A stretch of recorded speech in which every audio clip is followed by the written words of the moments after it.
I think the technology has moved at such a pace Okay. that it has become easier to implement ideas at a rate that is unprecedented. With the availability of AI and the tools that are coming out there, this is the time to actually rethink whatever we wanted, and AI allows us to build those things today, right?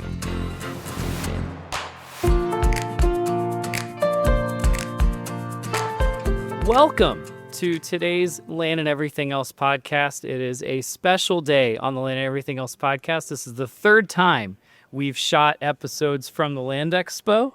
My third year here at the Land Expo, which for those of you listening in, is the premier conference on land, and I would say a pretty great conference for alternative investing as well. So if you're into ag and land, check out the Land Expo. Put on by People's Company. It is a ton of fun. So this is our third time here, and I'm really excited today to interview Kaustubh. And we met a year ago at a dinner, an investment opportunity dinner, and we had a lot of fun together. And I was like, I want to talk to this guy. So I'd love to, if you could introduce yourself, and then kind of we're going to talk through where you are and what you're working on. I think it's pretty cool. Thank you, Craig. Yeah. This is my fourth Land Expo. Oh. And I've been working with People's Company for 3 years. My name is Kaustubh Bhalerao. I used to be an associate professor in ag engineering at University of Illinois. I started my own company in 2016. Went through a phase where I was trying to discover what I really wanted to do. Yeah. Figured I had probably a bigger impact outside academia. Okay. And stepped out and started my company. Put my full thrust behind it. And have been having a lot of fun since. And I think that was the moment. We were sitting next to each other at dinner, and we were talking about, it was a kind of land partnership situation, right, where we can invest in a local land thing, and I wound up doing it, so that was kind of fun. Yeah. But I remember talking to you, and you were like, I'm kind of where you were 10 years ago. Right? I'm an associate clinical professor. I've got all this entrepreneurial ideas in my head, and you did it. You went ahead and said, I'm going to follow this passion and this forward. So I was wanting to kind of start on, if we go back in time a little bit, tell me a little bit about, how did you become a professor? We'll start there. Great. So I came to the US in 1999. Okay. Back then, Y2K was everything. There was a lot of buzz around. New technology, IT was booming. Amazon didn't exist. Right. Barely was in its infancy. And I went to Ohio State to do my graduate work. Okay. My master's there. And during my master's, figured I didn't think I learned a whole lot. It got over too quick. So Sure. I stayed on and did a Ph.D. Wow, great. Finished my Ph.D. in biomedical nanotechnology. Really wanted to work in sensors and instrumentation and data analytics. Got recruited by University of Illinois to set up the biological engineering program, which I was very, very thankful for, and was a fantastic opportunity. It came behind the department head who brought me over. Had a pretty nice time building out the biological engineering program. The whole academic thing. Sure, grants and writing papers and graduate students. Sure. And it was truly one of the most valuable, the most educational period in my life. Right around 2016, after I had made tenure and I had a couple of years to figure out, I started asking questions like, okay, we're a land-grant university. Yes. What does that mean? It's a good question. We have to go talk to who we serve, which is the farmers, which is a pretty big part of anything around Champaign. So I started going to farmers, talking to them, and they were saying, University of Illinois professor on my farm. We haven't seen you here in 30 years. Wow. So that's a tell. That's a tell. That was an emotionally charged moment for me. Yes. Right. And I started thinking, well, what should I be doing? What should I be doing? And this entrepreneurial flair was always somewhere in the back of my mind. Oh, of course. Suppressed because of trying to get your visa and your job and get the green card and all of those things in place. And it came back up, right? So started a company, worked with actually Professor Richard Mulvaney to commercialize his Illinois soil nitrogen test. Okay. Which is about reducing fertilizers, making an impact to the profitability as well as to the environment in a positive. Sure. And realized very quickly that ag as an industry sector was pretty underserved when it came to technology. Okay. and so focused fairly heavily on software. Okay. Started providing that as a service to soil labs. Wrote it myself, so I was in there. And then around 2016, or actually around 2019 is when I really started asking, hey, a lot of people need my software for their livelihoods every day. Sure. And there's 250 people using my software in a month. And I don't think 250 people were reading my journal articles in a month. Well, that's fair. I don't know if 250 people have read my dissertation, just to be No, clear. dissertation is still, But that was the moment of reckoning, and it was a really hard decision. Thankfully, our family finances were in a place where I could eject out of the aircraft. And it felt like falling through air for 3 days until the parachute opened up and opportunities came in. I love to hear that. And so let's talk a little bit about you made that jump, and I know we have a fair amount of academic friends of mine that listen to this podcast.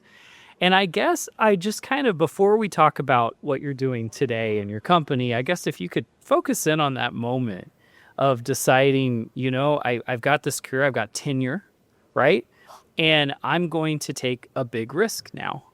What, I know you spoke a little bit to that, but what was there one moment where you decided to jump, or was it a series of decisions? I'm kind of curious about that moment of saying, here's this tenure position, I'm in the field with farmers, but I've got something to give. Like what was that like? It wasn't a singular moment, and I have done some thinking about it, so it sounds more fancy in hindsight because I have had time to construct the narrative around it. But it all goes back to my school that I went to, actually. Okay. So I went to Loyola High School, a Jesuit institution in Pune, India. Okay. And our motto there was "Men for Others." Men for others. Okay. It was an all-boys school. Yeah, sure. Men for Others. We had uniforms and closely cropped hair, and shoes shined every day, and it was never like, we were never told you have to be men for others, but it was in the culture. Yes. Yes, absolutely. And then my master's and PhD advisor, Professor Shoboijo, who sadly passed last year, he actually had his own story. He came from Nigeria, studied at Stanford with some of the biggest names, and went back to Nigeria and came back to the US after that again. And so he always told me, Kaustubh, be in a place where you can have an impact. Be in a place where you can have an impact. Right. Okay. Find a place where you can have an impact. It was always followed by, don't go back home to India. Okay. Okay. But that was always the thing, right? And so that built up over time. And I think those two questions kept coming back to me. And right around the time when I was struggling with this idea, as a land grant, I think my mission is to go out and actually help someone. I do enjoy the feel of somebody depending on the work that I'm doing on a day-to-day basis. Sure. So, and that didn't feel quite like that in the university. And in the university, you're an academician. You're expected to construct your own niche. Yes. Right? Absolutely. Bring in your own 100%. funds, Yeah. figure out what conferences you want to go to. Yes.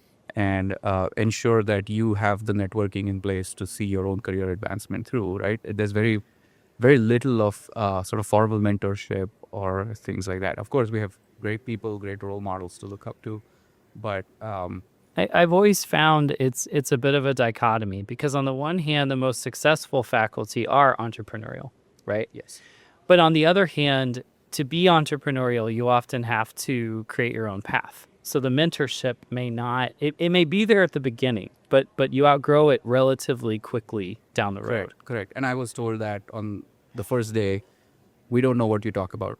We know it's cool. Okay. You got to figure out how to do it and let us know how we can help. Yeah. It's your startup. Yeah. Here's the startup package. Yeah. Enjoy. Right.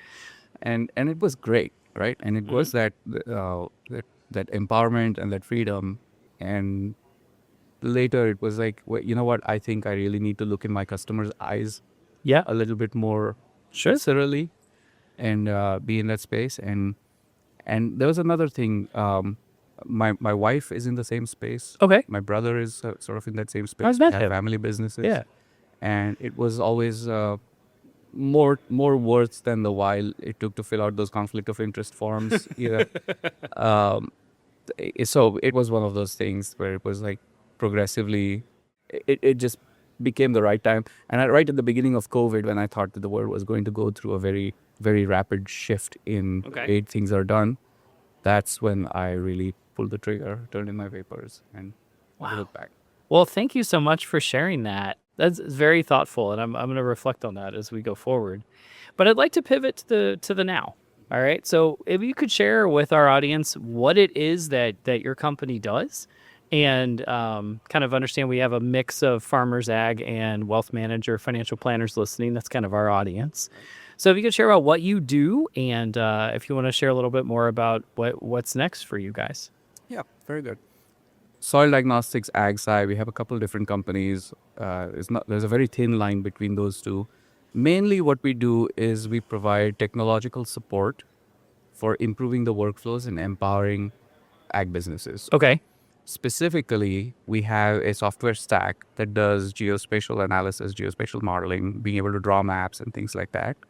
And we can bring that stack in with our expertise, and we can actually provide leadership for companies that are looking to digitize and bring their existing workflows into the next generation. Okay. Leveraging the technologies that are ubiquitous today. That's what mainly our company does. Okay.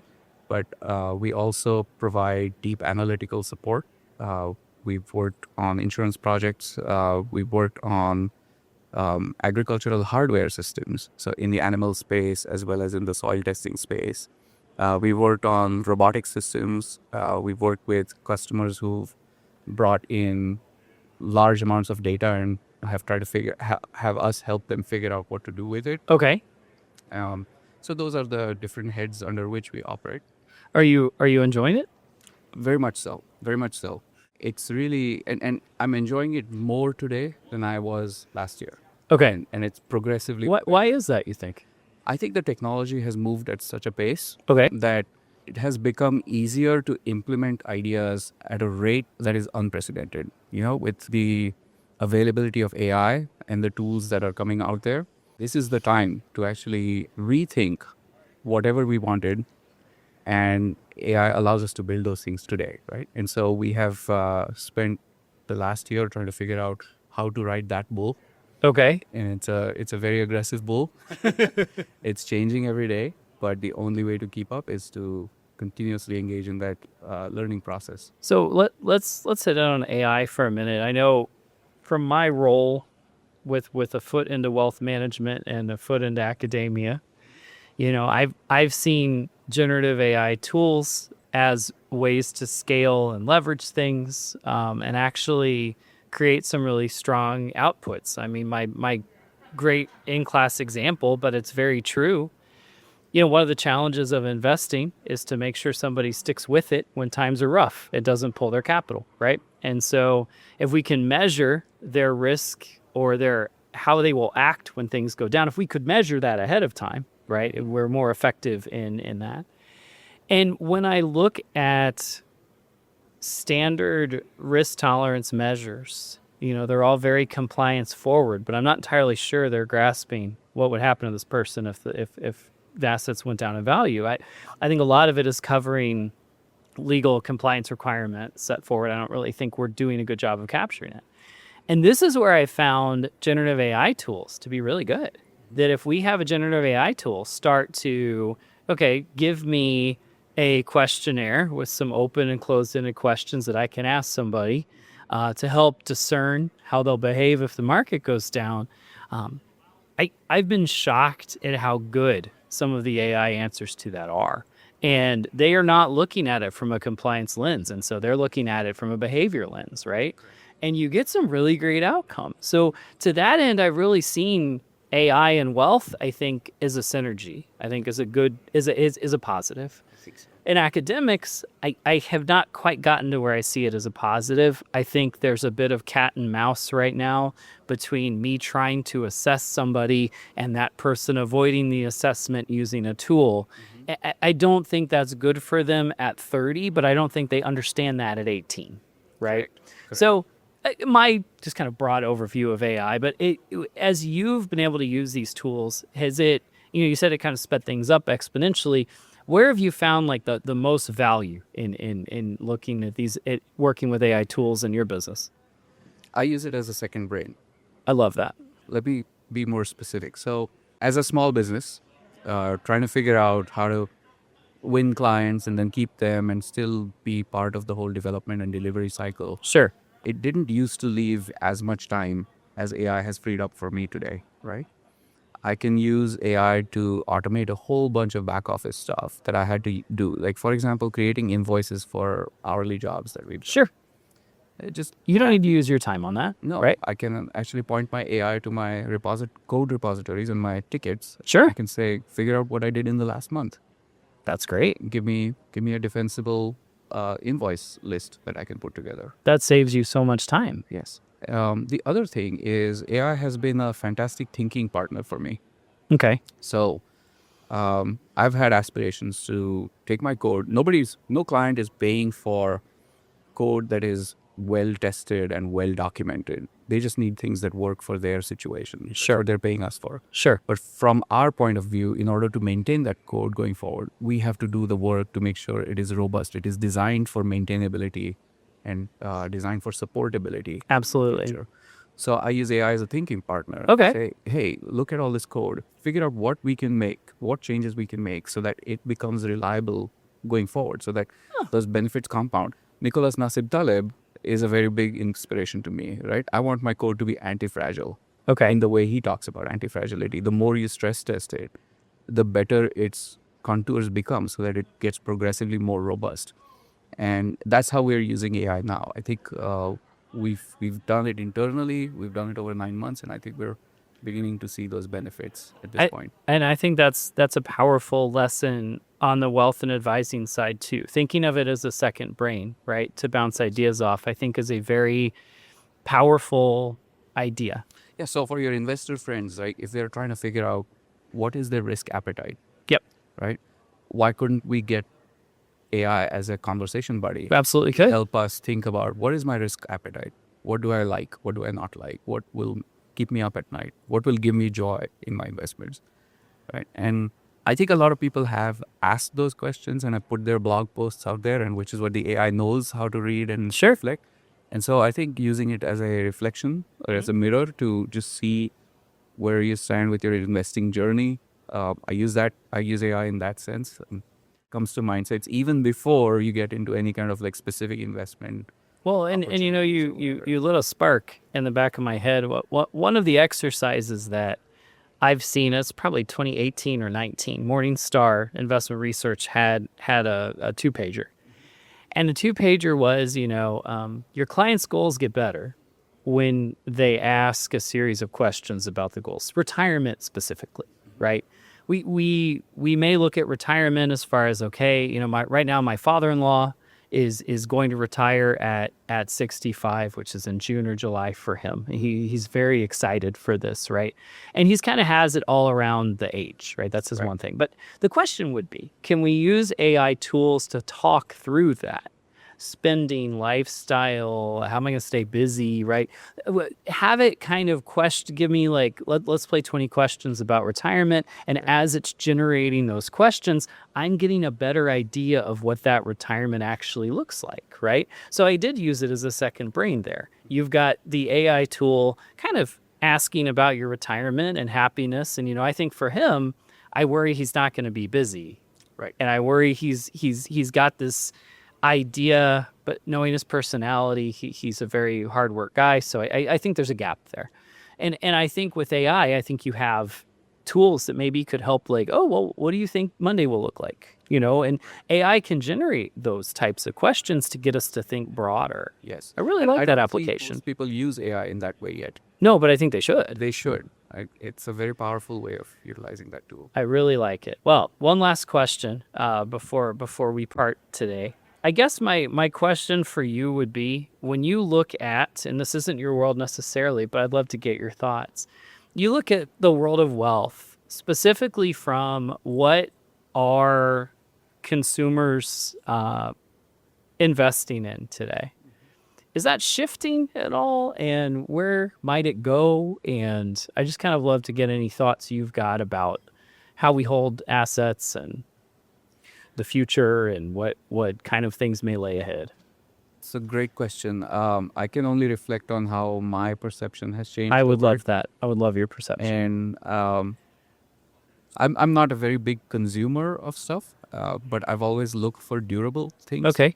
And I suppose that's a middle class mindset that wants people, when they get some money, they want to build something that's durable. We saw this with my parents, Sure. where they bought a piece of land, put a house on it, hoped that their kids would enjoy it after them, that kind of stuff. I think that mindset is probably pretty common. I don't know that that's going to change a whole lot going forward. I think, but that's just me. I don't. Well, I think the flight to durability, the flight to real, the flight to holding something, right? And I think you do see that flight. I think it comes along quite often when things are unsteady and uneasy and unknown. And, for good or for bad, we are in much more political risk and turmoil, I think, than we have been in the past 10 years in America. That's my take as Craig, not anyone else's. And so I think that uncertainty yields a flight towards, okay, I could check the balance of this 401k and it gives me a number. But it's sort of abstract, right? And perhaps then if I bought a little house with 5 acres on it, maybe I feel more secure about myself, right? I think there is certainly a flight to real, a flight to tangible in times of uncertainty. To me, that's the only reason gold is going through the roof, is this idea that I can go to Costco, turns out Costco, and I can buy my gold bricks. And then I have these okay, well, I could have the savings account, but I got the stack of 20 gold bricks. But I think there's this real flight to stuff, to things, to touch, to have right now that I think is partly caused by instability. And I think also, to some extent, it very well just may be a philosophy catching on of late. But I think it's The other kind of thing where I'm at with that. I can hope, using this medium to suggest to people is that maybe, doubling down on family is important.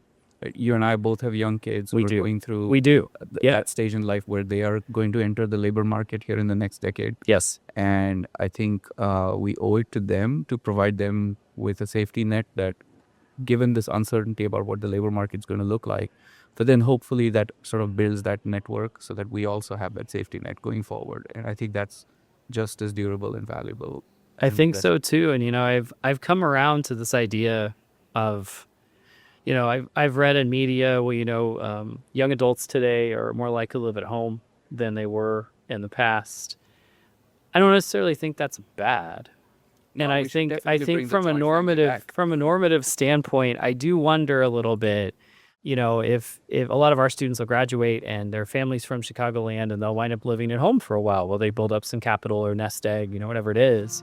But, I think viewing that as normatively stunted or less than, I think is something that we could all use to get away from a little bit. If the economy is where it is and houses cost what they cost, it may not be the 1990s model that I have turned 22 and now I'm in a cheap apartment and I can live right by where I work and I can build my nest egg and buy my house. Maybe we need to adapt some of the value set that goes with the economy we're in. That's my 2 cents of where we go from here. I couldn't agree more. So, well, thank you so much for spending time together. I really love to get to know you better, and thank you for spending time on Land and Everything Else. Thank you very much for having me.